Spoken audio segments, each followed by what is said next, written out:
Hello, salam, dear Horn of Africa viewers. Greetings. This is our ongoing Horn of Africa TV discussion with my good friend, Professor Mohamed Hassan. How are you, Mohamed? It's been a long while since we had this program, maybe several months now. How's it going? Good to see you. Good to see you, Comrade Elias. I'm okay. It's good that you came back and we will have a fruitful discussion, I hope, today. Yes, indeed. I missed it. And I'm happy that in my absence, you carried on the discussions in several languages, Amharic, Arabic, English. So you've been busy. Plus, you've been traveling also to the region, to the Horn of Africa. That is true. I have traveled twice. I went first to Ethiopia, and after that I went also to Eritrea, and I came back. Again, I went to Kenya, and I came back recently, 3-4 days ago, just to assess the situation. I was planning to go to Somalia, but I didn't have enough time, so I will do it next time. Inshallah. Yeah. But it's good to have you back, and it's good to have our discourse here on Horn of Africa TV continuing. Many viewers, subscribers have been asking me in private, what happened? When are you coming back? So I've been telling them I'll be back soon. So we apologize for the interruption, but we are back in full force. And today, Mohamed, we will be focusing on the situation in Ethiopia, in particular in Wollo.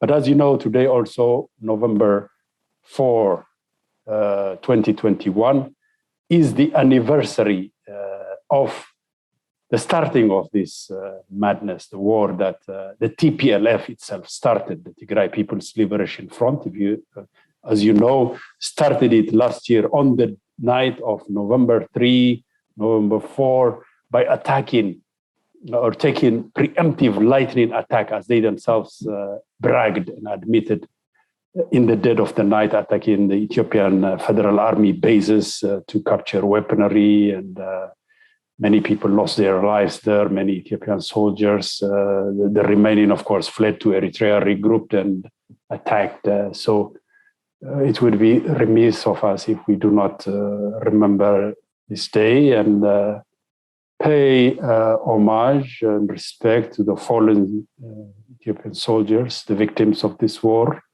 and extend our condolences to their family and friends as well.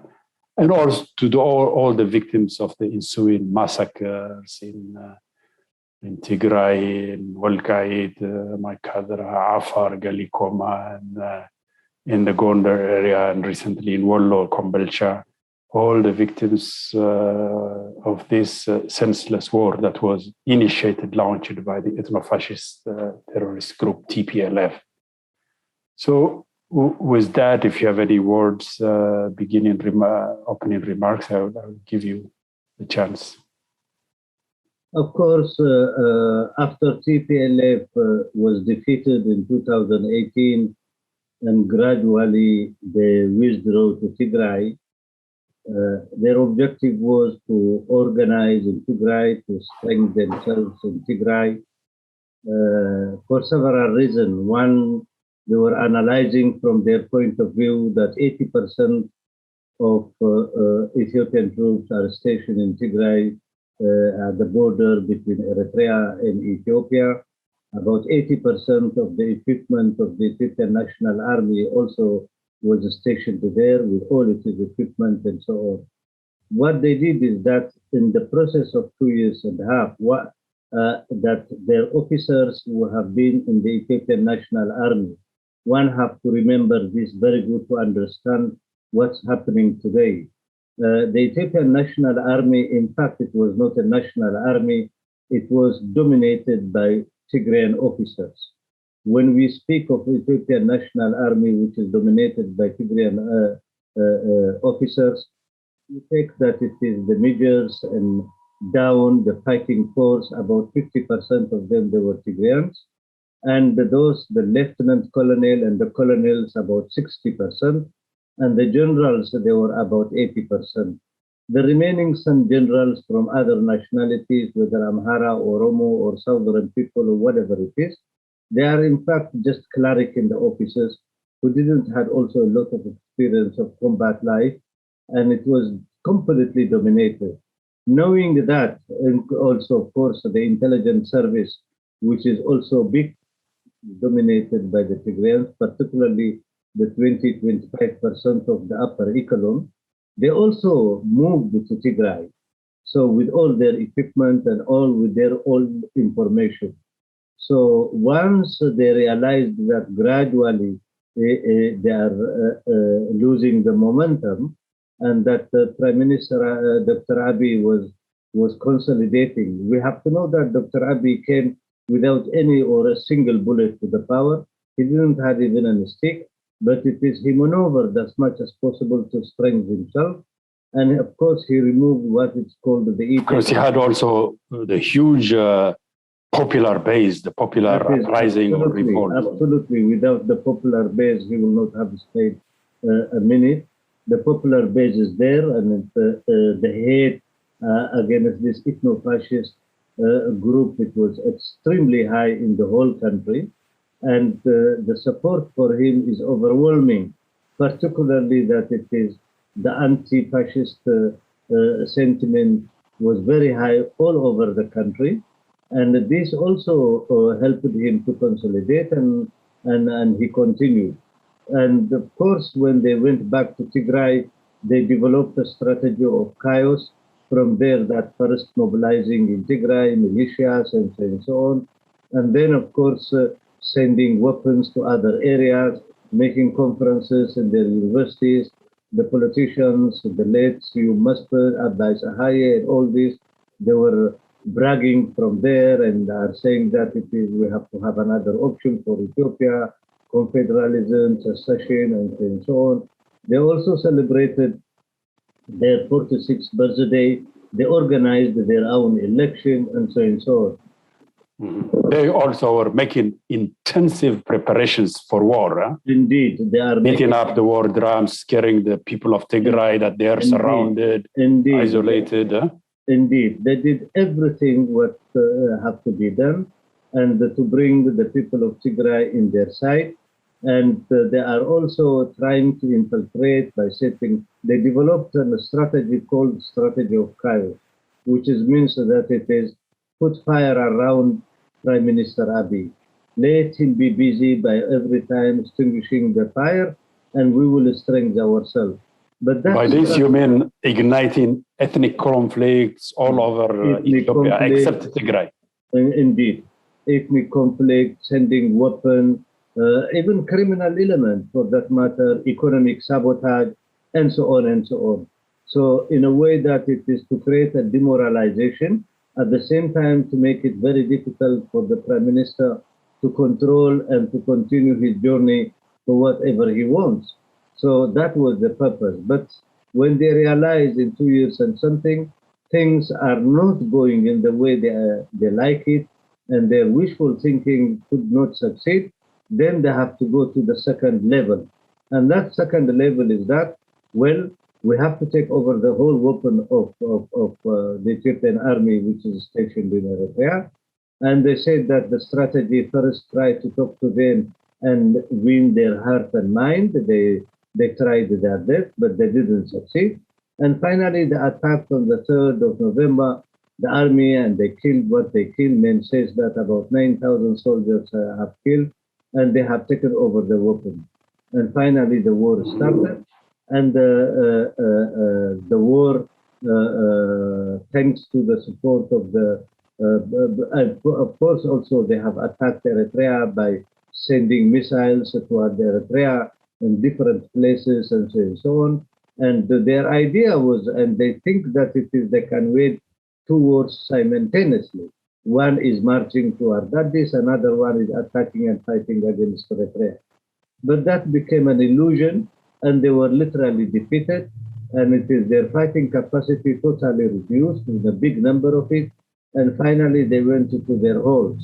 And the Ethiopian army occupied Mekelle and big part of Tigray.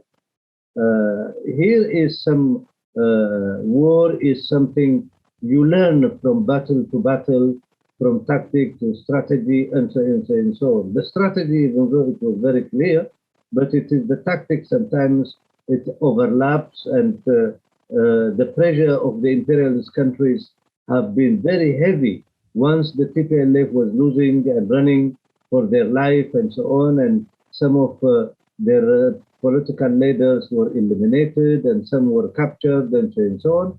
Their backers from the back, they became demoralized, and they were putting heavy diplomatic pressure on the government of Eritrea, and particularly on the government of Dr. Abiy. And finally, Dr. Abiy had to decide, and he decided that asking the Eritrean army to evacuate from Tigray. Once this had happened, then they came out from their holes and they start mobilizing and attacking the Ethiopian an army which was stationed there and so on.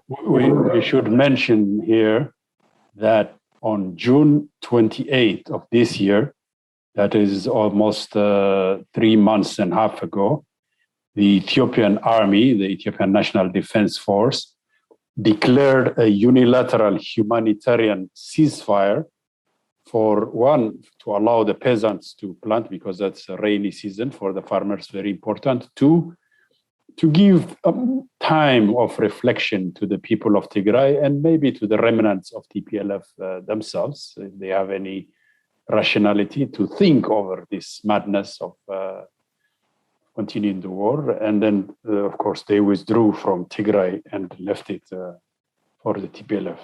That is true. One have to understand is after their defeat and they went into the holes, that it is the composition and the leadership composition of the TPLF have totally changed and dramatically changed. The TPLF, as we know it, as its organization, the Politburo, Central Bureau, and so on, had collapsed. And now, gradually, the militaries took over. There is no politics anymore in Tigray, except the militarist, warlord, the type of element have controlled the organization. And of course, they imposed on the people of Tigray, those who are against them, those who try to work with the national government. They were killed, more than 50 people, they were killed, brutally killed by cutting their bodies and so on after they kill them. And this is to terrorize the people of Tigray. And of course, the people of Tigray, they have no other organ which is explaining to them the deed of this ethno-fascists. They were terrorized and they kept quiet. And finally, they start mobilizing everybody to the war front. They developed a strategy of warlordism. They don't have any project, neither for Tigray nor for Ethiopia. They just only invade and loot and so on, and they fight. It have no meaning, they're fighting. If you try to analyze what these people they want, it is not clear. It is there is no even a political objective. So TPLF finally reaches to the last point of it, and it became a warlord with ethnic fascist ideology, and mobilizing in a very blind way and using and forcing the youth of Tigray to be... Including children, we must. Including children, women, pregnant women, religious leaders, and so on, by putting them in the front line, and they are just sending them with their old tradition of human wave. So if one asks what you want, finally, what is it, your objective? I don't think they have any objective. Their objective is to disturb. Their objective is to create a chaos in the whole country. And in that way, hoping that then they will turn to the Greater Tigray project, which is already vanished, and there was no possibility for that. So very good. So this I will interrupt you here because you mentioned the Greater Tigray project. So in order to connect for our viewers the situation now evolving in the Wollo region, I want you to explain what the Greater Tigray Project was, the TPLF manifesto. I did explain that in my interview with the youth program on TPLF and its toxic legacy. We will put a link to that in the first part. But in order to go at length to situation in Wollo, what is the connection there? What was the TPLF's strategy from the beginning? What they wrote in their TPLF manifesto of 1976, the Greater Tigray Project, and how was Wollo important in this project for them when they seized power, came to power in 1991 in Ethiopia? If you could explain that. Very good. One, when reads the manifesto very clearly, you will identify what extent that the Greater Tigray is formed or it is in their mind. The first step is that it is to enlarge the geographical base of the former Tigray by expanding and taking areas from Amhara region and even a region in Eritrea and expanding until certain part of Afar, which they call them the Taltal. So these are considered the core Tigrayans according to them, and it is the beginning, it is the Mecca of the Greater Tigray Project. But with this Greater Tigray Project needs also what Europeans call Adam Pausa or sphere of influence, which is means like German imperialism thinks in the term of Middle Europa, Middle Europe, or the Nazis, the way they think that it is Ukraine, that it is to expand and settle German settlers in Ukraine, which was a very fertile, the so-called Lebensraum, the living room, yes, to expand. Yeah. So for Tigray, or specific this Greater Tigray Project, the backyard of them is two regions seen as a very strategical, and it have to be dominated economically, socially, and even militarily. And that is the Afar region, and the second is Wollo. The Afar region in 27 years when they were ruling Ethiopia, in fact, is an appendix of Greater Tigray Project. They have settled a lot of Tigrayans. The economy of Afar region and the administration of Afar region, except symbolically putting some there and there, some Afari speaking Afars, the major economy was dominated by TPLF and Tigrayans. There's thousands of Tigrayans came there, and they controlled the Afar region. The economy of the Afar region, whether it is tourism or whether it is salt industry and so on, was dominated by TPLF parastatal organizations. The Afar, in fact, they are only present in that geographical zone, but in reality, it is totally controlled through the intelligence, through the economy, their universities, their administration, and so on, all filled with Tigrayan elements. And the intelligence service also making a very strong surveillance on this Afar region. For several reasons, the Afar region is very, very rich, and they have also in their mind that the Afar region, it will be a stepping stone to expand to the Red Sea at the expense of Eritrea. So they created also the Red Sea Afar organization as a pretext to expand. So Greater Tigray is not only what they have put in it in the map, but also it have two important elements, that is the Afar region systematically must be dominated, economically must be dominated, socially must be dominated. And they have put in some element of Afars who have worked with them in the power for 27 years. The difference is that the Afars and the Tigrayans have totally two different culture, and the Tigrayan settlers could not settle as they want and infiltrate the Afar social and psychological makeup of the upper society. So they remain. The Tigrayans would be easily identifiable. They could not speak language.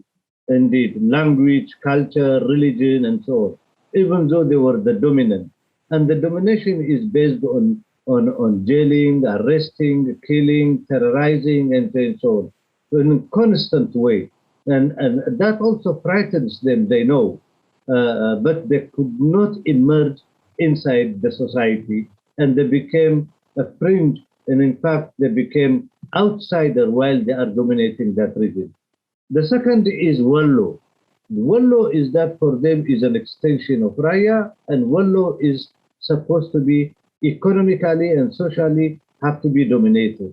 And they really worked on Wollo because they have first settled their own population. The number of the Tigrayans increased dramatically in Wollo, and then also their economic domination increased in a faster rate.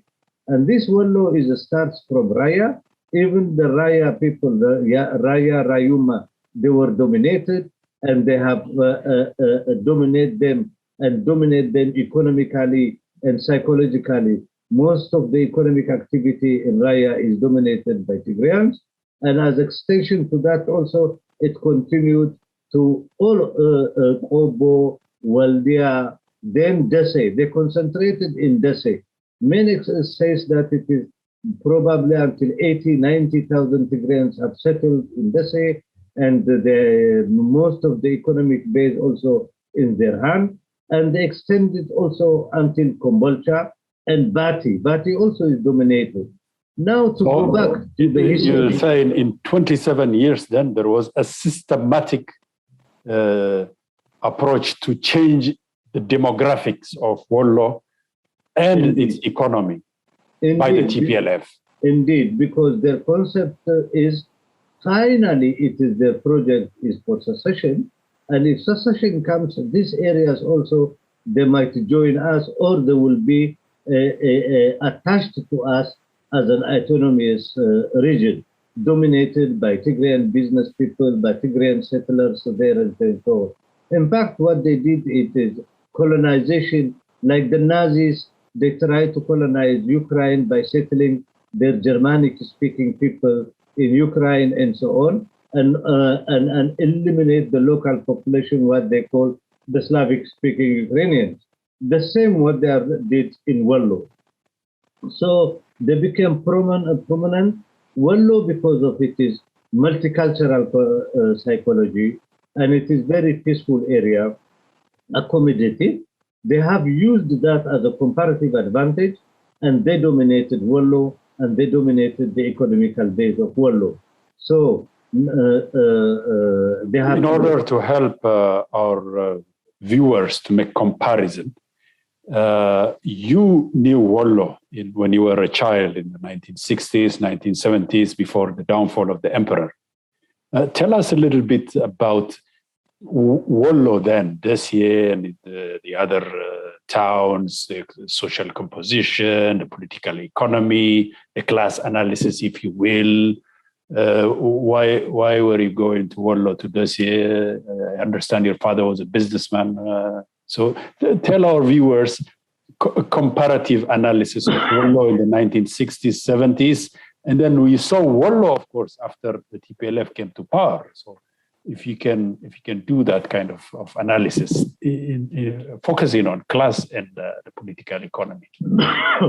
When I was young, in the 70s and in 60s and 70s, until the Ethiopia revolution came, Wollo economic situation is as follows.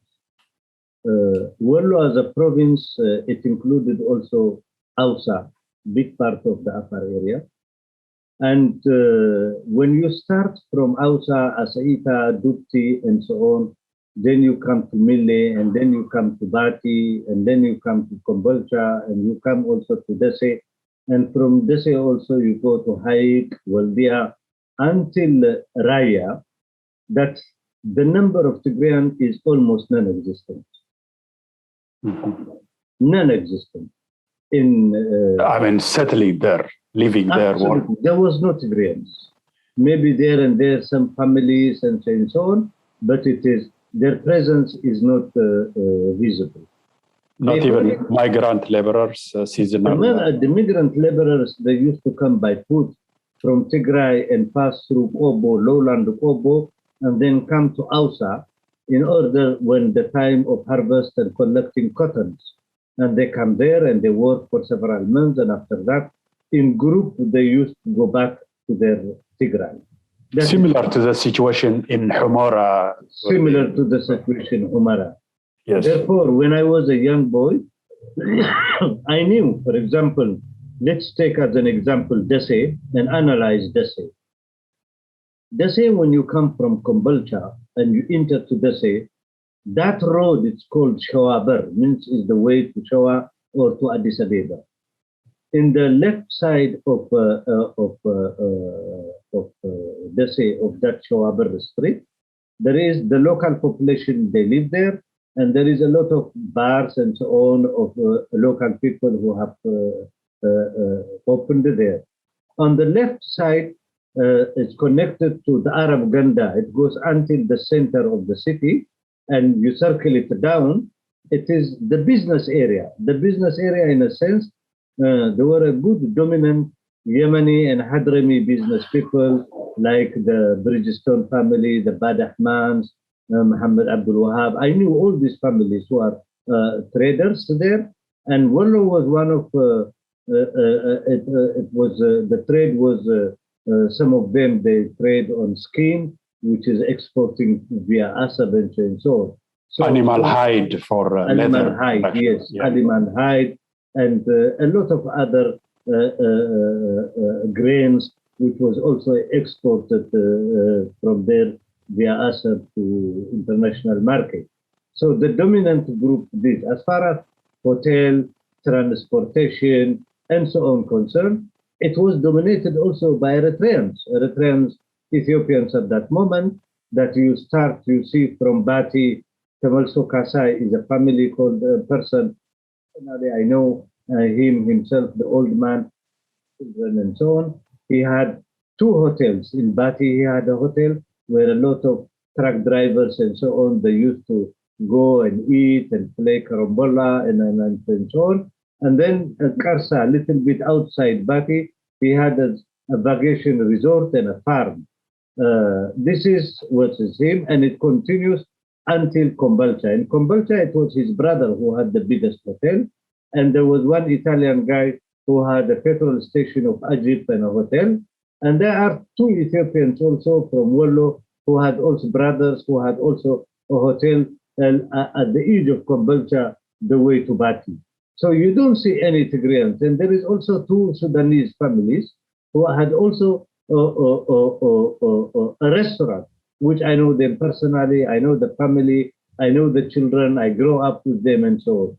Now you must... What was your father's business there? It is transportation. Mm-hmm. So, and also... So you use them to visit during summer? Every time. Then we extend that it is also my family from my mother's side. They had also the biggest shop in Dubti, in Afar area. They had also cotton farm and so on, and are connected also the biggest shop in Dessie, which is in the center of Dessie. It's called Mohamed Dawood. Mohamed Dawood was a partner of my family. So it is the center. You see, when you come to the center, that at the center there is a circle. In front of it there is telecommunication, and there is Wezorosin Secondary School near to it. Down on the left side, it is what I told you, the Arab Ganda, the Arab area. It's called in Amharic of Wollo Amharic. And then on the other side, it's called Daudo, which takes you to Tigray. There are some residential areas, there is some Italian, there is the factory of Tobolso Kasai, and so on. And on the left side, there is also an area whereby a lot of Eritreans and other people were settling there. including the family of Professor Asmarom Lagasa and all these, the family of Dr. Nagada Gobaze and all these, they were living on the other side.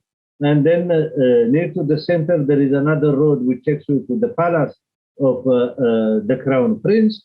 Near to it, the biggest house is called the house of Haj Abdu. Haj Abdu was one of the dominant transportation company owner. If you take this transportation within Wollo and Ausa, is dominated by 4 families.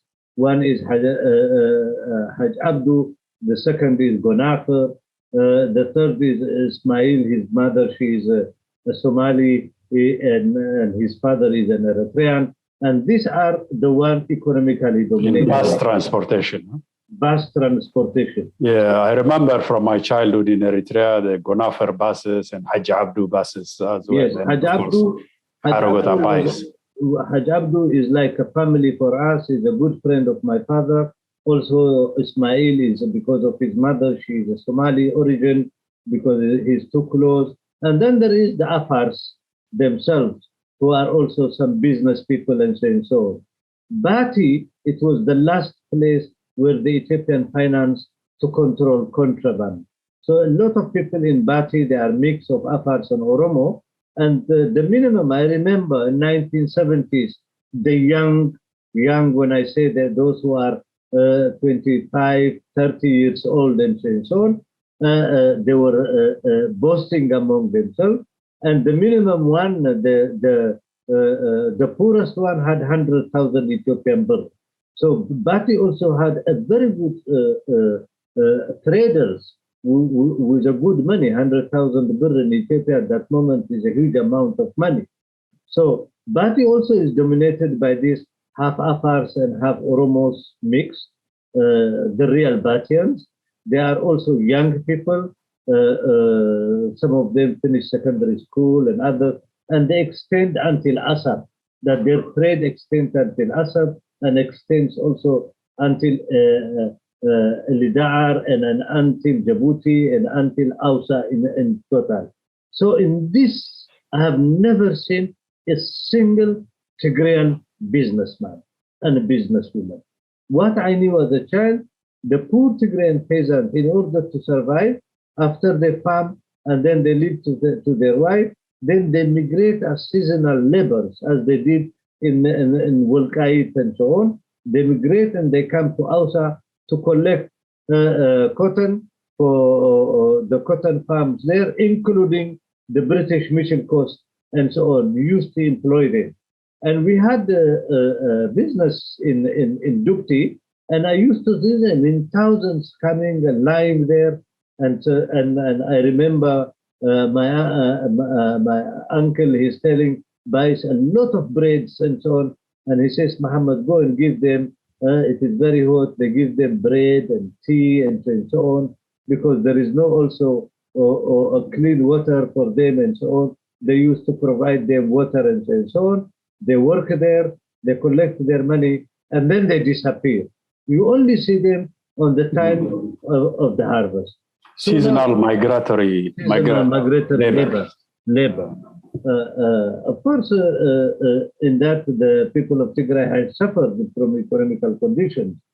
But in 1991, when I went there, after the revolution, so before 1991, those, in order to give a broad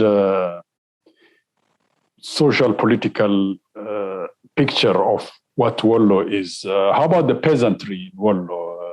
What is the land like, the farming? You compared it to Ukraine, so it must be like a breadbasket then, fertile land. In fact, Wollo, despite of a famine happened in 1973 because of negligence and not supported, the farmers were not supported by the regime at that moment. Wollo is a fertile area. Wollo is in fact produce a lot of grain and exports. But because of the nature of the regime in Ethiopia, the feudal system, Haile Selassie also have a grudge, personal grudge toward Wollo. So Wollo was really not treated correctly. Wollo is the only place where there is a multiculturalism in comparison than any other places in Ethiopia. Very multicultural, Muslims and Christians. In fact, the foundation of modern Ethiopian music is Wollo. The Ambasel and all Bati, Ambasel, and so on, it is Wollo. Secondly, Wollo also have a very deep Islamic history. And from that perspective, you could see Wollo is the producers, what the Pakistanis, they call it this Sufi music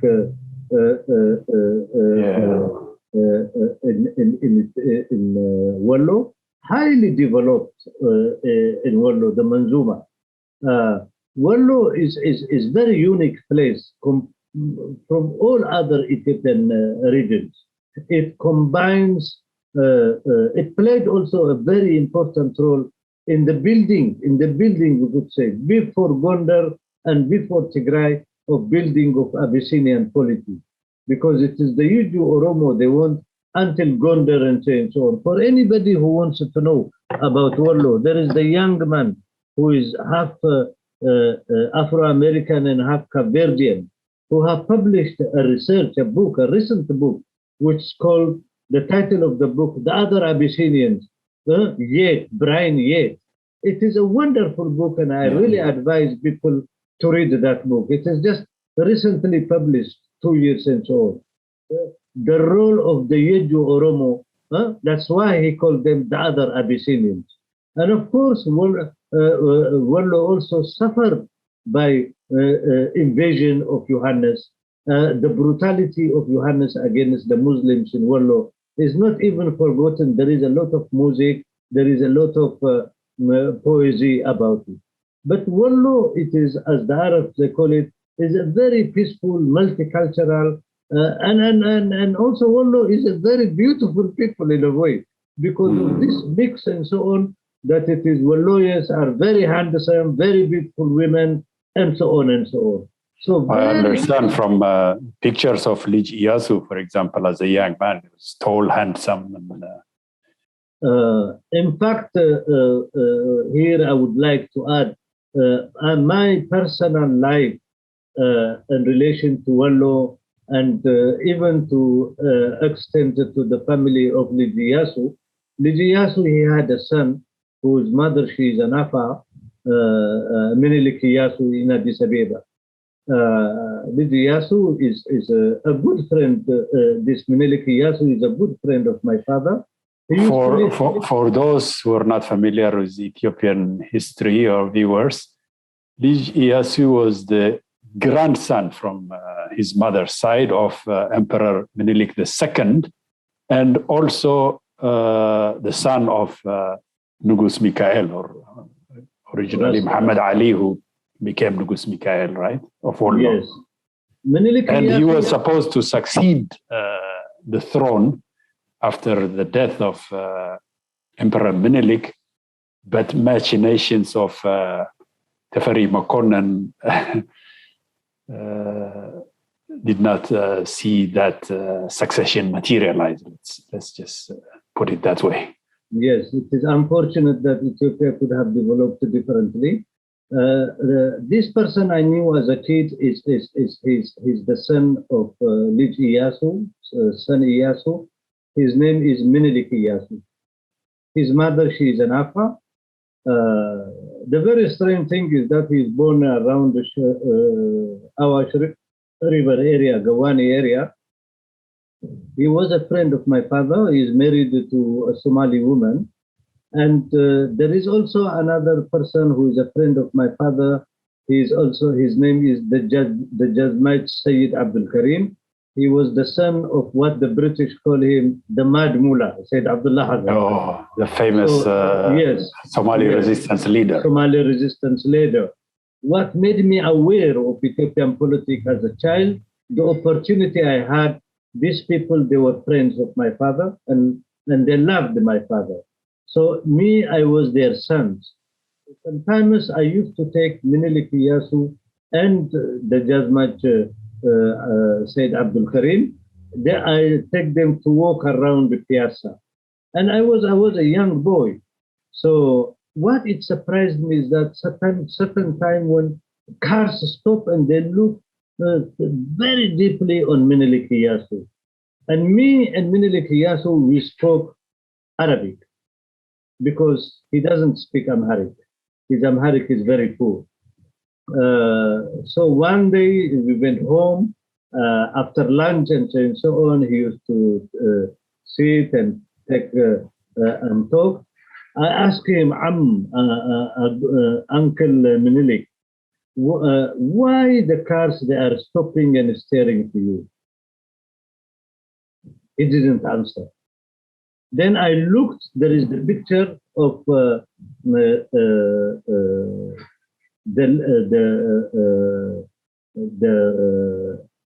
wife who passed away of Emperor Haile Selassie. Her picture. Oh, Itige Menon, yes. Itige Menon. Then he was talking to me, and I started observing very. Then I asked him, Uncle Menelik, this picture, it looks like you. Then he said, ask your father. I have no answer for that. Then when I asked my father, he told me the story. The history, yes. Yes. To conclude, Menelik Iyasu, I met him in 1991-92. Oh, he was still alive. He was alive. I met him when we talked. Me and two brothers of mine. And he made us laugh. He said, Ya Muhammad in Arabic. My family, he said, the Oromos, they wanted to destroy my grandfather monument. Oh, the Emperor Menelik II. At that moment, there was about 400,000 Oromos demonstrated and came, and they demanded the removal of his monument. He said, my families, they wanted to destroy my grandfather monument. So he said, you have to help me, you and your brothers. I just laughed. But later on, the irony of it. The irony of it. My two brothers, he mobilized my two brothers, and they went to the Mercato, and they bought a silver pen, and they are the one who painted that monument. My brothers, because it is their uncle Menelik Iyasu, asked them, this is my grandfather, and you are my children, you have to help me, I have to paint. Oh, his great-grandfather, actually. Yes, so the great-grandfather, exactly. So that paint now you see on that monument, it is painted by two brothers of mine in solidarity with Uncle Menelik, because we only know Uncle Menelik. Mohamed, continue. This anecdote is interesting. It's a footnote of history, of course. So when did he pass away, the great grandson of Emperor Menelik? I think maybe 15, 17 years ago or 20 years ago. I don't know, because I couldn't go back to Ethiopia after that. After 94, and he passed. The wife, still she is alive. She became a very old woman. She is alive. Did he have any progeny, sons, daughters? No, nobody. Only a daughter he brought up, but he have no. It is where he was living also. There was an Afar general was living there. An Afar general, two Afar kids were taken from their mothers by the Emperor Haile Selassie, and he brought them himself. And later on, this Afar general became the personal driver of Haile Selassie and responsible of the palace, General Lulu Ingrida. So in this way that it is, we were connected, and because I have also an extended family of Afar origin from Ausa. Therefore, it is to make the story very short. My memory of Wollo, it was a very beautiful, despite of 1973 famine and so on. To give you an example, in Wollo, and particularly in Dessie, you will buy a sheep in 1 birr and 50 cents, and you sell the skin 3 birr. It is a fertile place. It is accommodative area. A melting pot of multicultural, Christians, Muslims living in harmony. Multi-religious. At the same time, Wollo is, you could say it is the Mecca of progressive thinking because of this sociological condition of Wollo. Wollo produced a lot of revolutionaries and democratic elements in the modern history of Ethiopia. Like Walilin Mokonnen. Indeed. First, it is Walilin Mokonnen, Dr. Nagada Gobaze, he is also Wolloye, a lot of other people. Ali Zagaye, later on, he was a very activist in Wezorosin Secondary School. Wezorosin Secondary School, it was one of the bastion of Ethiopian student movement, and revolutionaries produced a lot of revolutionary and democratic elements. And it has to do also to understand the situation, being a Wolloye, being a multicultural, being a tolerant person, born in a multicultural situation and so on. It gives you Wollo, in fact, it's mini Ethiopia in all sense of it, in a progressive sense of it. So the concept of ethnocentrism or ethno-ideology is very poor in Wollo. In Wollo, there is, you could say, a country concept that you can integrate from whatever origin you are, and so on and so on. For me, a Wolloye is a mini Ethiopia with a progressive content of it. You will not this embracing people, very embracing people, generous, hospitable. Very much. If you take the music, if you take, you go to this beer house and the musician, they sing. The thing, the proverbs they put, it's a composition of Muslims, Christians, other people, and so on. In fact, in one of, just to tell you as an example, I remember when these singers, they were narrating their songs, they used to say, Dessie Bashagger Katamano Waja, Barat Bamusmato Yigazal Tamanja.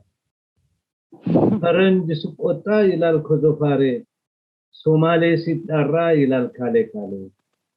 Yeslam Sun Bazuno, Fatuma Khadija, Hawa singing in a Kanyanja. Beautiful. This is the Asmari songs. The Asmari, culturally, combination of everybody, Muslim, Christian, whatever it is. So if you go and you look into the second Wollo, it is unique than other places.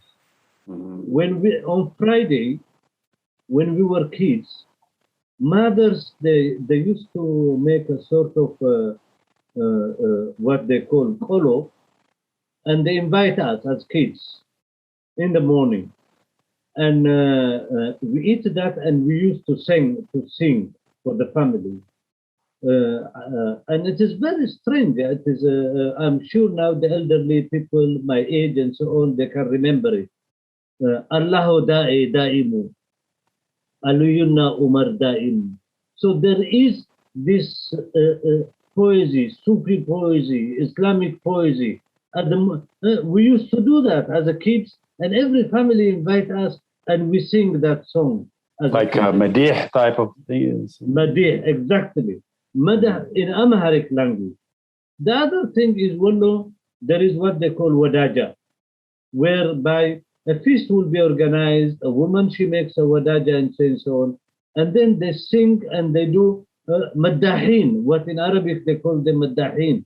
They come, men and women, when they sing an Islamic song in Amharic, very, very beautiful. I do remember that. So there is no this, but of course the diehard others, they wanted to undermine Wollo, and they wanted to, they say about them that they are 6 months Christians, 6 months Muslims, and so on. This is a fake because they could not understand that the multiculturality, the psychological makeup of the people of Wollo. Now, of course, Wollo at the same time also, let's not forget the other side of the coin is the heartland of Lalibela, the Zagwe dynasty. Christianity has the deep roots, the rock churches, and so on and so forth. So all these elements are existing in sort of social harmony in a melting pot, from what you're telling me, in old Wollo. The Wollo that you knew as a kid. The Wollo I knew at that moment. So then let's jump fast forward. Then post 1991, when the TPLF seized power, what happened then? I think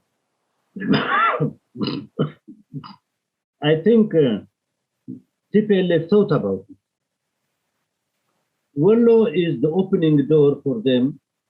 First, as I have told you, their peasantry, through Wollo, big part of Wollo, and also outside Wollo, they used to go as daily laborers, to outside and so on. And the other side, as I told you, is Wolkai. And also it is a passing gate to go to Addis Ababa. TPLF, in its concept of Greater Tigray, with their ethno-fascist ideology, they have developed what they call Wollo and Afars must be a backyard of independent Greater Tigray. Mm-hmm. And in that independent Greater Tigray, they could not expand openly as they did in Wolkite. Of course, they did little bit part of Wollo until yeah. But they could not swallow all Wollo. That would be very naked. Wollo remained in the Amhara region, exclusively infiltrated, and they have changed the demographic condition of Dessie and a different part of Wollo cities. It starts from Waldia, Haik, Dessie, Bati. And you see, it is the way they dominated economically. Kombolcha, the industrialization started in the time of the emperor. The first industry was the textile industry. Kombolcha had also an airport. Gradually, when the military regime came, the military regime also expanded certain industrialization in that region. It had also a facility, is nearer to Assefa by that moment, because if you wanted to export, Kombolcha, Bati, Mille, you go to Assefa. So it is a strategical place. Second, it is down from Dessie. The mountains which surrounding Dessie have a huge amount of water concentration, like Tibet. I consider Wollo the Tibet of Ethiopia. A huge concentration of water inside of the mountain of Wollo. So underground water you're talking about? Yes. Because when you pass from Kombolcha to Dessie, you see, and the mountains are, the waters are leaking. Mm-hmm. And the studies indicate there is a very big concentration of water, which is not utilized. Kombolcha, of course, is a very fertile agricultural area also. So the TPLF, with a longer term of Greater Tigray. Greater Tigray, it started first by expanding left and right within Tigray, then gradually put the Greater Wollo and the Greater Afar economically under their hegemony and domination, and gradually defeat Eritrea and create and take over the sea and create the Greater Tigray. That is the project of the Manifesto 1976. So the first stage, they have succeeded, they have enlarged themselves and so on. So here, when the TPLF was crossed after the Battle of Indus Selassie, which the Eritreans defeated the Mengistu's army there, and they start expanding south, all the evidence now is available and all the interviews is available. So then you're saying there's a fertile land with plenty of water, plenty of rainfall, plenty of underground water. This is like the land of milk and honey that you're describing. And the same thing also in Kombolcha and all the way to Bati. Yes. The same situation. Yes. Yeah. Yes. So there are the TPLF gradually wanted to change, and it changed the demographical condition of Wollo from Waldia until Kombolcha by dominating the economic basis. So the old bourgeoisie was gone, a new bourgeoisie emerged then, so to speak.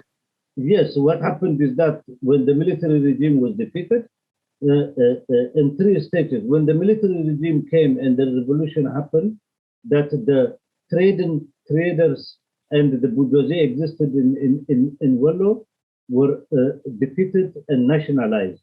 The Yemeni business people left. Some remained, but they left. From that, one of them, it is also Al-Amudi's family who have been stationed in Waldia. Mm-hmm. So a lot of Walloya Yemenis also left to Saudi Arabia and Yemen and so on because of the change in Ethiopia under the military regime.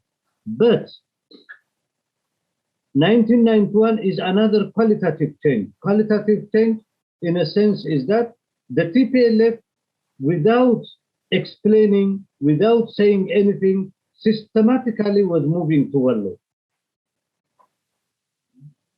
They did two things. By stealth, silently, slowly changing.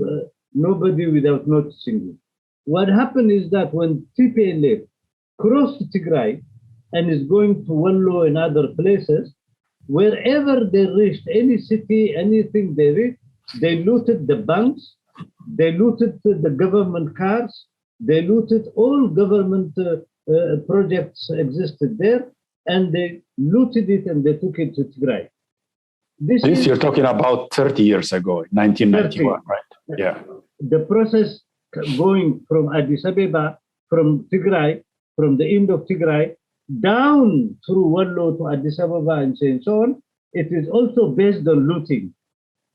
They looted all the banks, they looted all government vehicles, they looted everything. Their primitive accumulation of the so-called effort came from this looting. Mm-hmm. All government infrastructure, even the infrastructures, the big plantation and so on, they have built coffee plantation in Wallaga, they looted it, and there was more than 30,000 quintals of coffee. They looted it, they took it to Tigray, they dismantled everything and they took it to Tigray, as they are doing now. So it is part of their culture. Then they settled people by subsidizing them to be business people, to be this, and so on. They dominate the Dessie economy, they dominated the economy of Kombolcha, they dominated the economy of Bati, and then they dominated the whole economy of Afar. The whole Afar region was under control of Abai Sahaye. And in the name of to create 3 or 4 big sugar plantation, he looted more than $12 billion. A systematic kleptocracy for over 30 years. Over 30 years.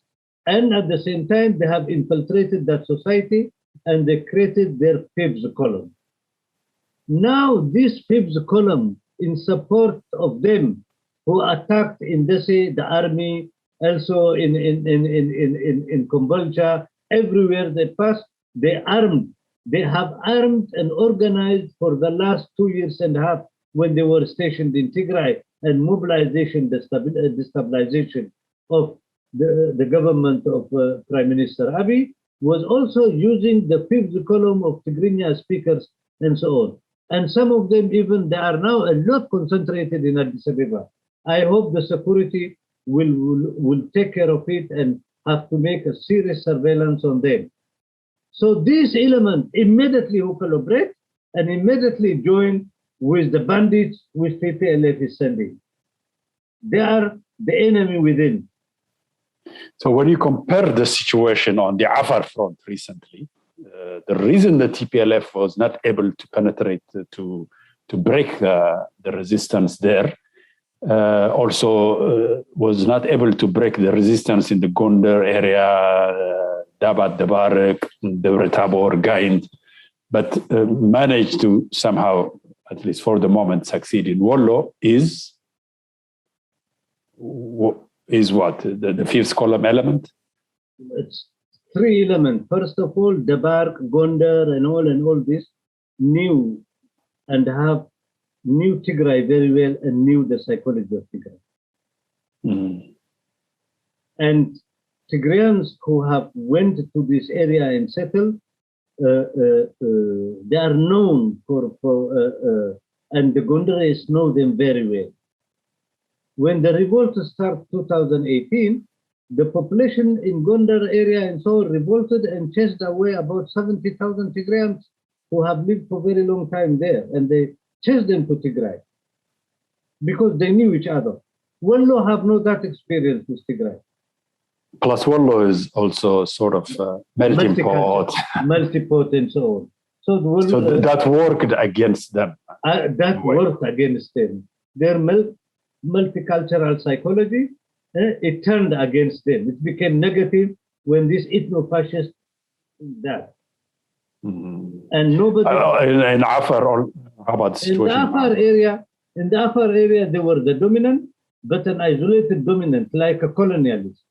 So they could be easily identified and isolated. Culturally, linguistic-wise, psychology-wise, easily identified, and the Afars were observing them and see them as a colonial power.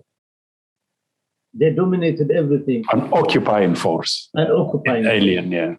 Yeah. Yes. And so it's easily. When the change came and so on, and Afars and so on, and revolting, they left very quick. Mm-hmm. And they were defeated also. They tried again and they were defeated.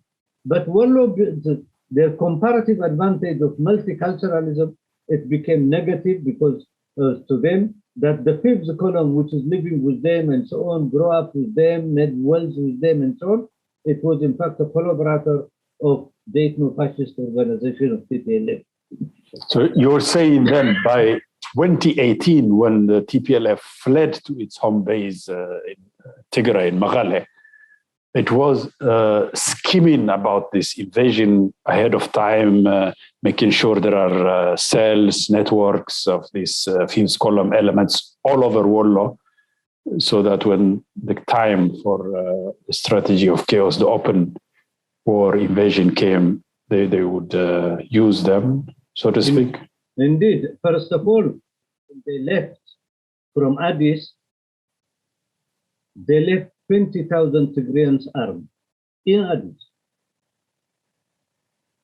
Mm-hmm. And they told them that is, the time will come, we'll give you signal and you will start your uprising. But Addis Ababa is 7 million population, and the population also have hated the TPLF for what they did in the last 27 years. And you could see when once they came out from their hole, the Tigrayan community with who have hotels and everything and so on, they start celebrating openly, dancing, burning Ethiopian flag and so on in Addis Ababa. This was on June 28 when the Ethiopian National Army withdrew from Tigray, and declared the unilateral humanitarian ceasefire. Indeed. And then when the TPLF appeared again and so on, they celebrated heavily in Addis Ababa. And they live in 2, 3 areas predominantly. Then, of course, the government and the Addis Ababa administration did their measures. And still, there are sleeping cells in Addis Ababa. One has to be very aware of it. And the intelligence and the police, their surveillance must be stronger and stronger now. After what they have seen in Dessie, after what they have seen in Kombolcha. Because the population in general in Ethiopia doesn't want to identify the people of Tigray with TPLF. And they consider understandably, I mean, you don't want hatred between communities. You don't want hatred. You don't want to engineer a genocide. But TPLF's project is that wants to engineer a genocide. Here is the role.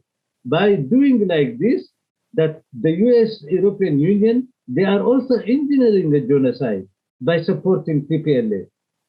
As they did in Rwanda in 1994. Inevitable. It is. I do remember when a French journalist who have studied on Rwanda, and he made an interview with the former French President Francis Mitterrand, which his son, he had allied with those who committed a genocide in Rwanda, and he built for them Radio Mille Collines. And they were inciting for genocide. The journalist asked him, Mr. President, you don't feel ashamed that your son is one of the men who have perpetuated and contributed the genocide in Rwanda? He asked him. You don't feel ashamed? He said, no, at all. I don't feel ashamed. What is it if 1 million Africans die? This is the so-called progressive social in such societies as Africa, genocide does not matter, something like that. Yeah. Yes. So he said, what does it mean 1 million Africans if they die? So by encouraging TPLF, you could see the European Union and United States. When TPLF militarily is defeated and weakened, they intervene. As recently the Prime Minister, he said, when we win, the whole world calls me. When they win, nobody calls me. They put pressure on the government of Ethiopia when TPLF is in a very bad position. And when TPLF is in a winning side, they are very happy and they say negotiation must come and this and this and this. So by encouraging this ethno-fascist, they are encouraging also genocide concept to develop in the country. And the TPLF is a very narrow, primitive, warlord organization, a fascist organization. And with a mentality of loot and plunder deeply inculcated into that tradition. Huh? Very much. You could see that the looting and so on and the killing, it is their tradition. It is their tradition when they invaded Eritrea. We have seen that from Baruntu until Kasane. They have that was in 2000, yeah, the third offensive. Yes. They looted everything. And areas what they cannot loot, hotels and so on, they just destroyed it and bombed it through the tanks. I have visited these areas. With TNT bombs, yeah. It's incredible. I mean, the level of hatred was shocking to the Eritrean population. They even detonated a historical monument in Matar, near San'afe. That is absolutely scandalous. Like the Taliban destroying the Buddha monument, you know. Not only that, it is when the war started and when they started the war against Eritrea, the Afro-American professor Edmund Killer, he was interviewed in CNN. He said, I have never seen the level of hate which is inculcated by TPLF, as if there is no tomorrow. Their psychology is unbelievable. And when you read a little bit deeper, and you see the time of Alula and Johannes, and they used to invade the Naras, Kabasa in Eritrea, they're taking all the harvest, the Bani Amirs and so on, the Kunamas and so on, looting all their cattle and so on. An Italian man who arrived with Italian troops, when they arrived there, it's almost was famine in Eritrea. It was genocide in the Gashbarka on the Nara and Kunama people. By today's standard, no doubt that was genocide. Yes. So it is their tradition is that. Yeah, I'm glad you reminded me of that. Recently, I heard a good interview with this Ethiopian professor of philosophy at Addis Ababa University, Dr. Dagnachew Assefa, in which he was recounting his conversation with Mr. Gedu Andargachew, the national security advisor to the prime minister. He was analyzing the situation of Wollo, its history, and he brought these two poems by Asmaris, the traditional oral poets of Gojam. Mm-hmm. He said Emperor Johannes of Tigray invaded Wollo and Gojam twice, and twice devastated with looting and plunder. He said, when the army comes, it's not only the fighting men with guns and spears, but following them also is an equal number of civilians who would, loot and plunder and carry perhaps their family of the soldiers. But this was so shocking to the people of Gojam. He said that the Asmaris there had this to say about it. The first one, it says, Ageren zerafou iyalo desides, Monyu የትግራይ ሰው ተራው እስኪደርስ. The other one says, እውሩ በመሪ አንካሳው በምርኩዝ የተከተልዎ እህል አይበቅልም ወይ ንጉስ አገርዎ. Imagine. It's the loot and plunder by not only the army, but following them, civilians, peasants, just to loot and plunder was so devastating. And the same pattern happened also in Eritrea in the 19th century by none other than Alula. And the same pattern. So it's reminiscent of, that famous quote from Karl Marx, history repeats itself the first time as tragedy and the second time as farce. In about 133 years, the same pattern of looting and plundering is now happening in Wollo and Dessie and Kombolcha. So let's talk about Kombolcha a little bit, about what is the significance of the city and this looting and plundering that is happening there. What is its purpose? It gradually developed into a hub of industrialization there. The purpose is that to loot all the industries there. In fact, somebody is telling me the looting was in industrial basis. Dismantle everything and send it to. That's what they did. Not only that, they have killed 100 people, 100 young people of university students. Mm. The purpose is not to rule it, therefore. If you have a project and a vision, and you are a political force, you don't hurt the masses. You explain to the masses. Mm-hmm. You try to win the heart and mind of the masses.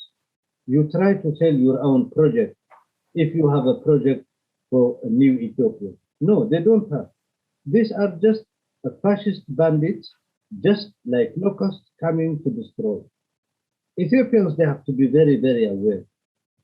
They should not buy their propaganda of equality of nationality and so on. These people, they don't care. They don't care even for the people of Tigray.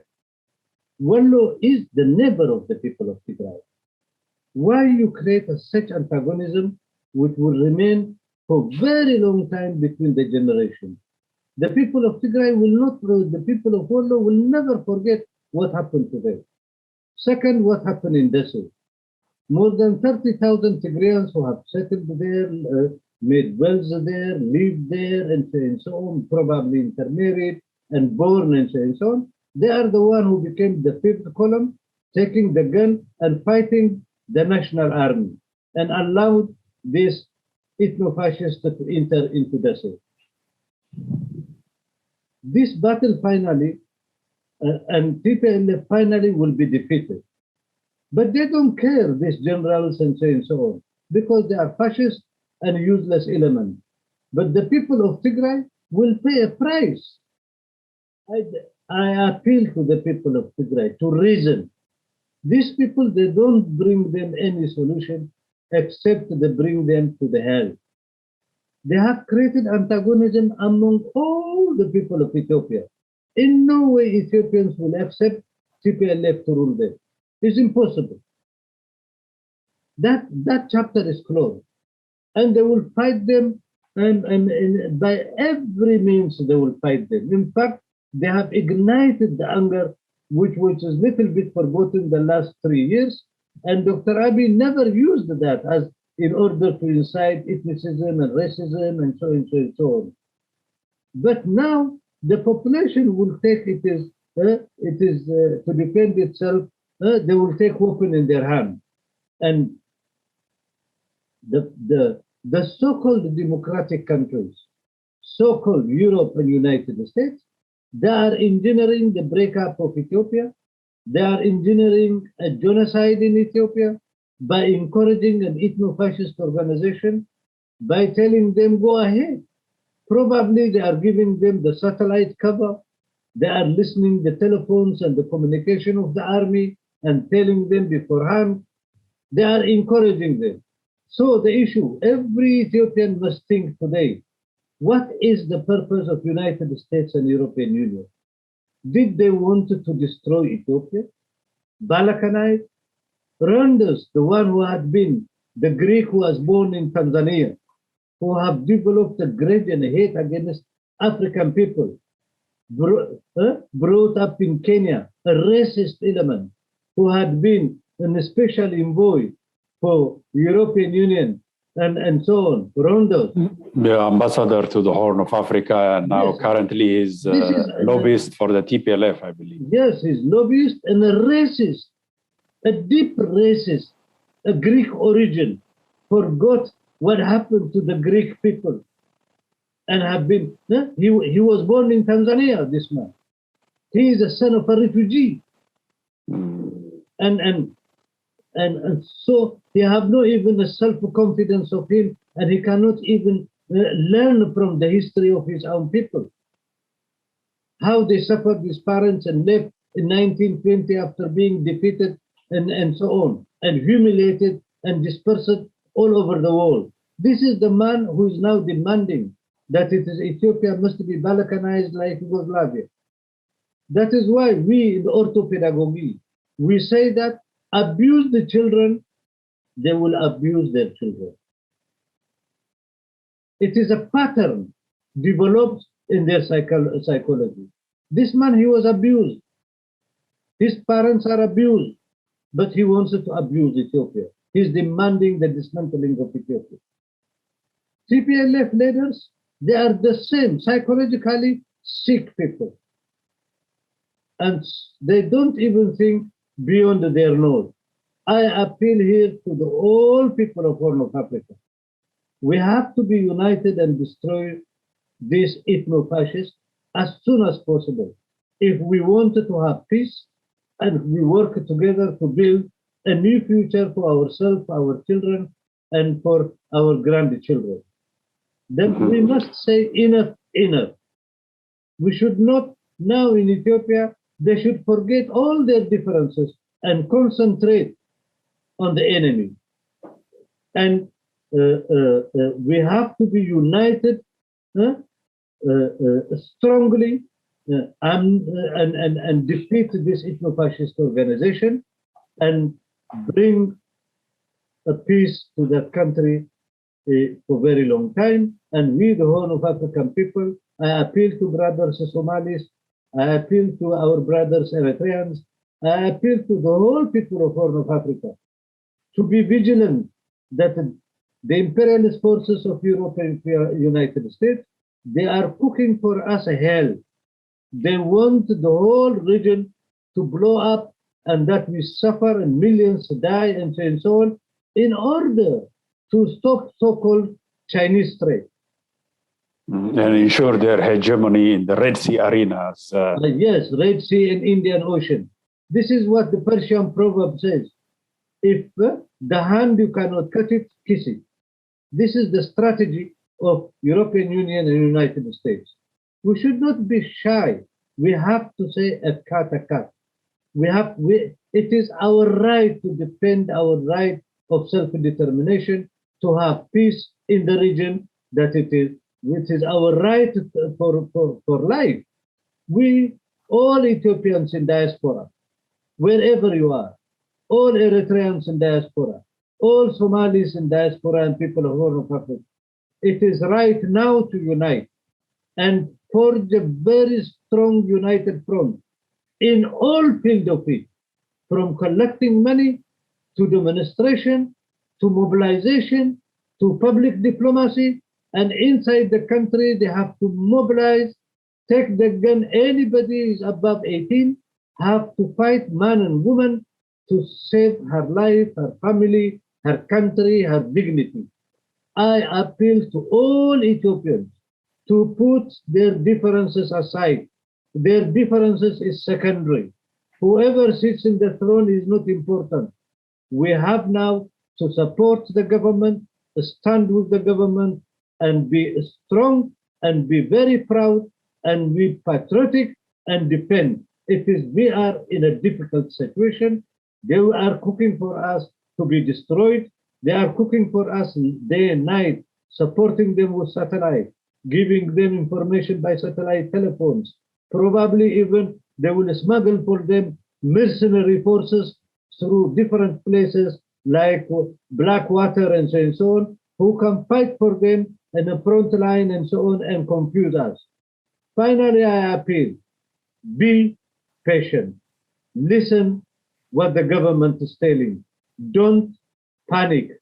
Discuss among you, know the program of the ethno-fascists, educate yourself, organize yourself, defend yourself.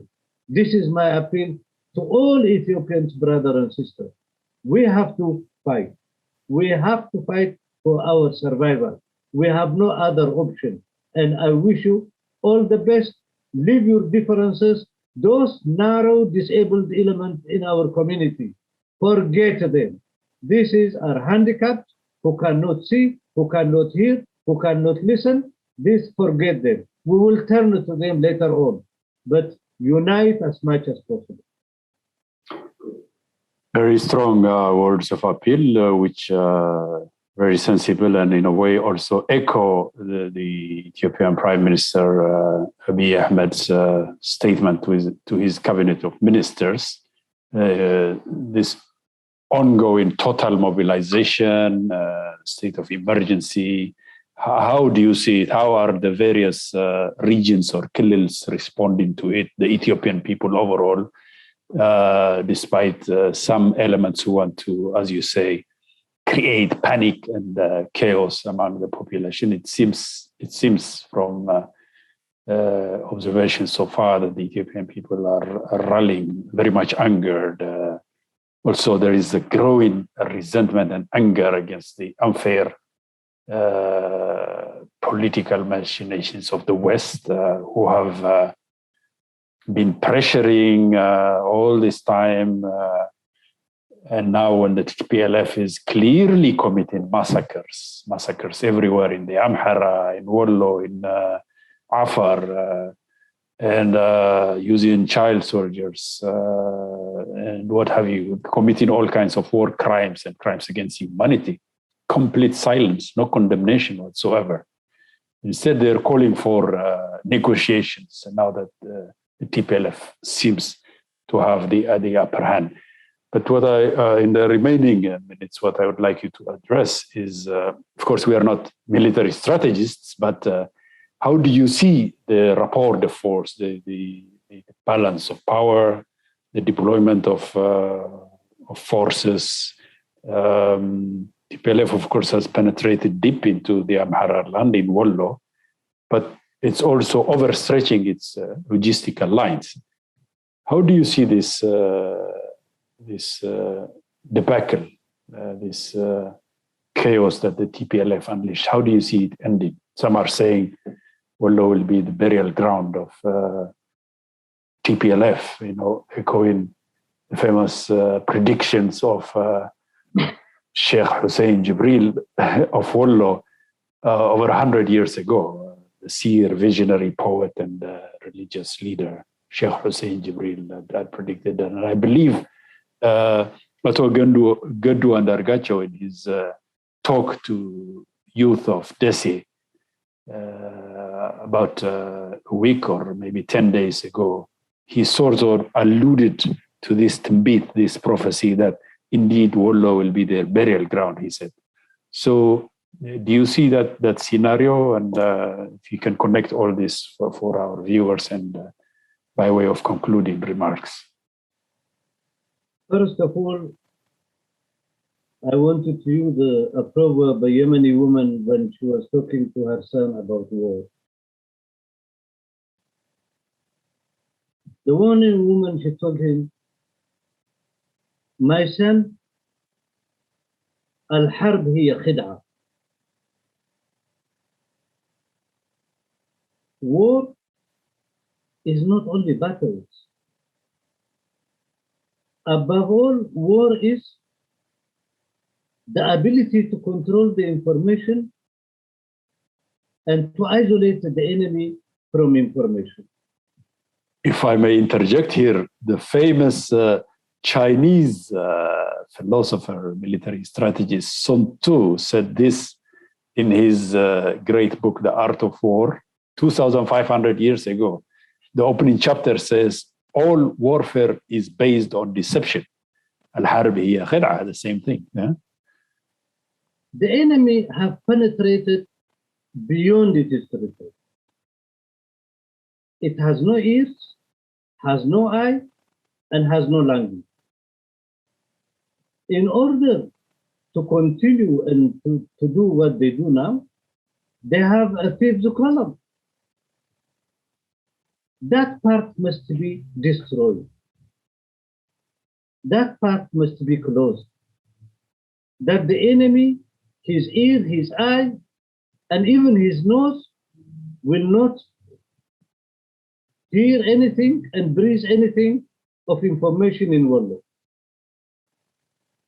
To do this, from down the village until up, very quickly must be mobilized in a very modern way and start psychological warfare on the enemy. Men and women must be in the front line. This war now is no more in Tigray. They have left from their bases very long, 200-300 kilometers. They need water, they need food, they need information, they need somebody to indicate them which way to go. This part of surveillance must be strengthened as much as possible. Second, always in a society there are opportunists, and there are in fact opportunists also increase and double in the time of war. Traitors as well. Yes, because these opportunist elements, they think they can make benefit in the time of war. They have to be identified and punished mercilessly. Third, intellectual mercenaries in the name of democracy and so on, who try to shower the people and put sand on the eye of the people, not to hear and to confuse them.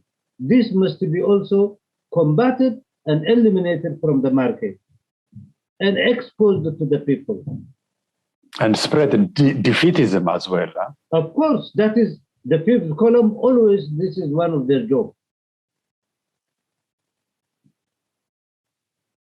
The government with the population and the regional government, the kingdoms, they have to work hard to cement a Berlin Wall that even an ant cannot penetrate, and make sure this ethno-fascist must be defeated, that information must be centralized, coordinated, and so on. That is one. Second, information propaganda must be centralized and must be organized in a very modern, rational way. Those element of YouTube, who only parasite element who wants money and sex stories. Now we are in a total emergency. They should be closed. And they should not be allowed to confuse the people. Surveillance in the cities must be strengthened. I accept the argument of Mr. Gedu. He is right what he's saying. We have to speak loud, we have to mobilize loud, and we have all of us responsibility. Now we will know who is with us and who is not with us within our communities. Those free riders, they are the first to jump from the wagon of the train. We have to identify them and isolate them. We have to create terror in the mind of the ethno-fascist organization. I'm not saying Tigrayans have to be killed, but in the mind of these bandits, Nazi-type bandits, ethno-fascists, we have to combat them. Until now, Prime Minister Abiy was soft and kind to them. These people, they never understand the kindness and fairness and diplomacy. They only understand is liquidation. Violence is their language. They understand. Yes, that is, they understand. And you are now talking strictly about the TPLF clique, yes, the inner the circle TPLF, of the ethno-fascist TPLF. This ethno-fascist also dominated the people of Tigray and using and destroying the youth of Tigray. Those who are dying, the women, the boys, the girls, even pregnant women, priests, sheikhs. The cannon fodder of the war. Yes, but poor peasants. Yes, they are just sacrifice them while they are sitting in the generals who are sending them like locusts to die. They are in a safe base area. Their children are in America, in Europe. It is, and they are sacrificing the poor peasant brothers, sisters, Tigrayan children. So, in order to make them aware, we have to defeat this ethno-fascist organization and eliminate them from the region. That's why I appeal for all the people in the region also. We have to isolate them, whatever their godfather is. I don't think the European Union and United States, they love us. They don't love us. They don't care. These are a bunch of racists. They organized the genocide in Rwanda, and they wanted to organize a genocide in our country, Ethiopia. This should not be accepted. All Ethiopians, they have to be in the same line. Our differences, the tall and the short, the light skin and the dark, this is a secondary now. Our survival is the most important. I appeal to everybody, man and women, to stand and fight shoulder to shoulder with their brothers and with their government. The short-sighted elements, time will prove, and they will learn from the experience once we defeat this ethno-fascist organization.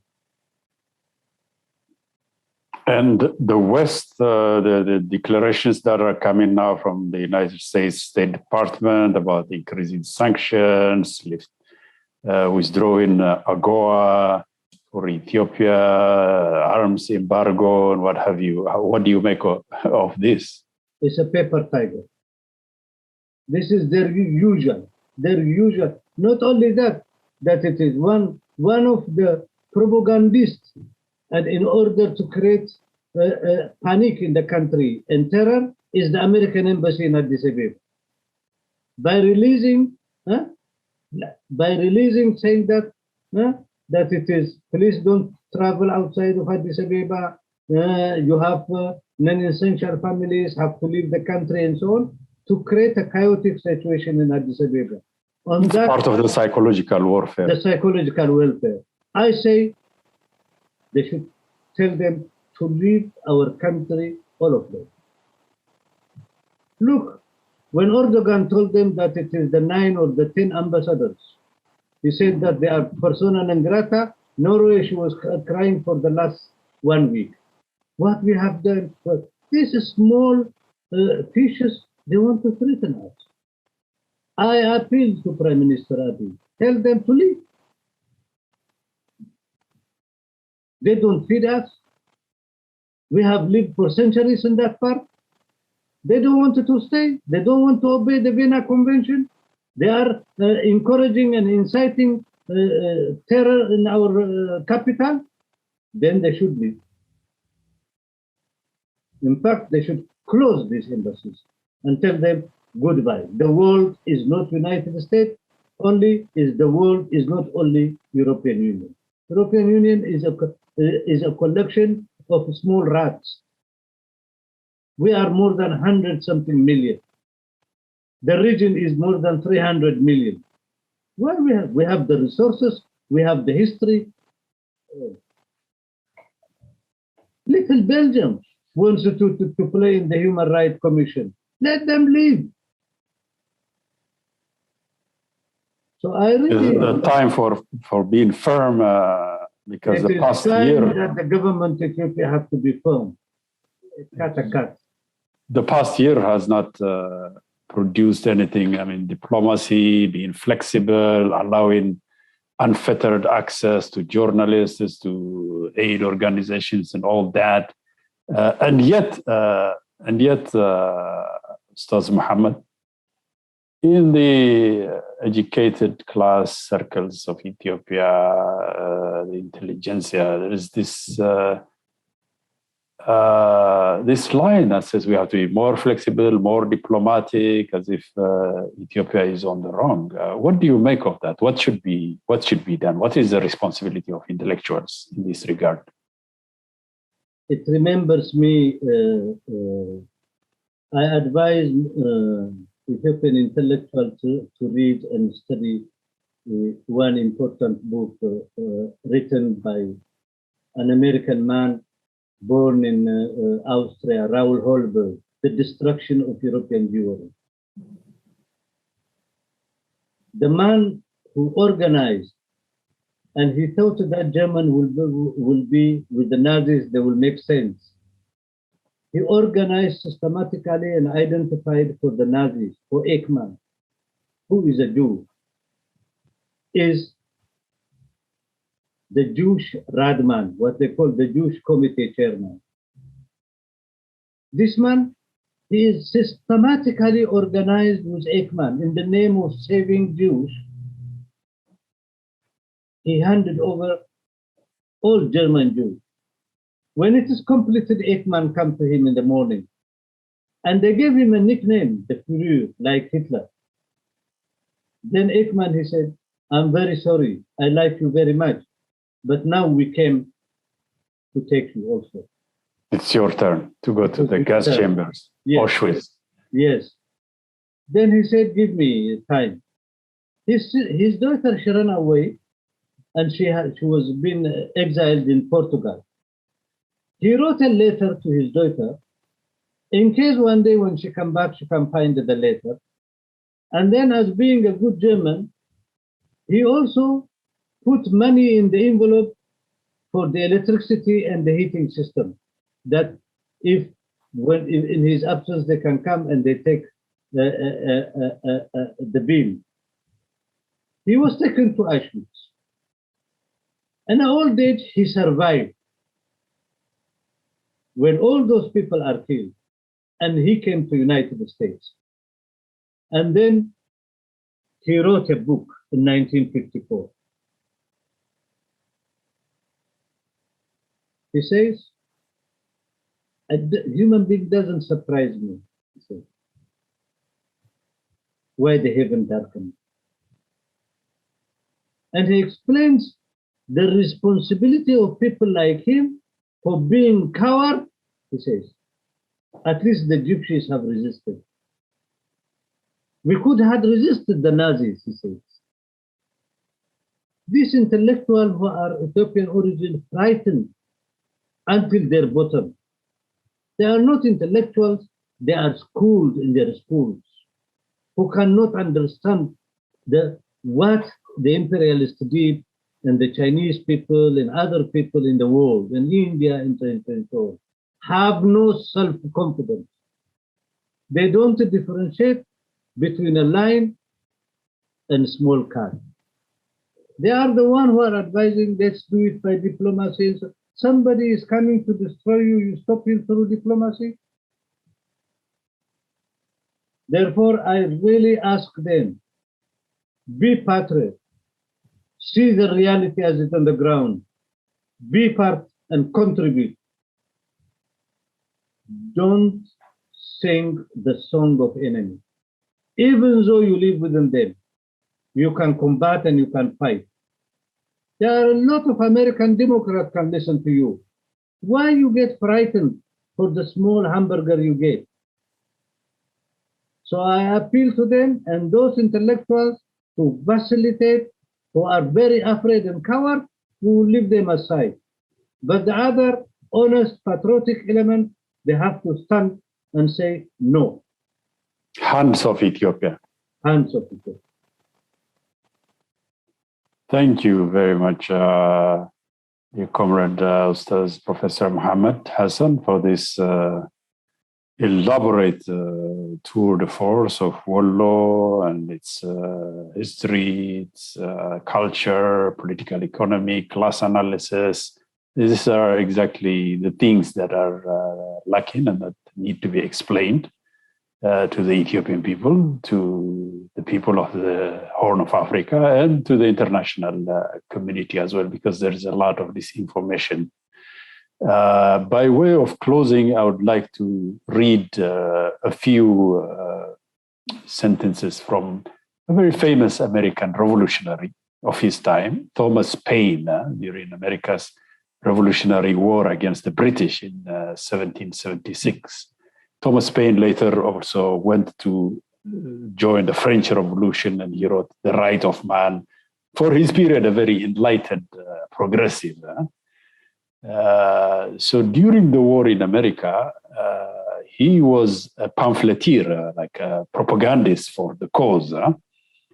So the essay that he wrote, The Crisis, when General Washington was, George Washington's army was in a very bad situation, winter, no food, no clothing, no ammunition. He had it read loud to his army to inspire them. So I'd like to read a few, the opening at least from that. He says, The Crisis, written in December 23, 1776 by Thomas Paine. These are the times that try men's souls. The summer soldier and the sunshine patriot will, in this crisis, shrink from the service of their country. But he that stands by it now deserves the love and thanks of man and woman. Tyranny, like hell, is not easily conquered.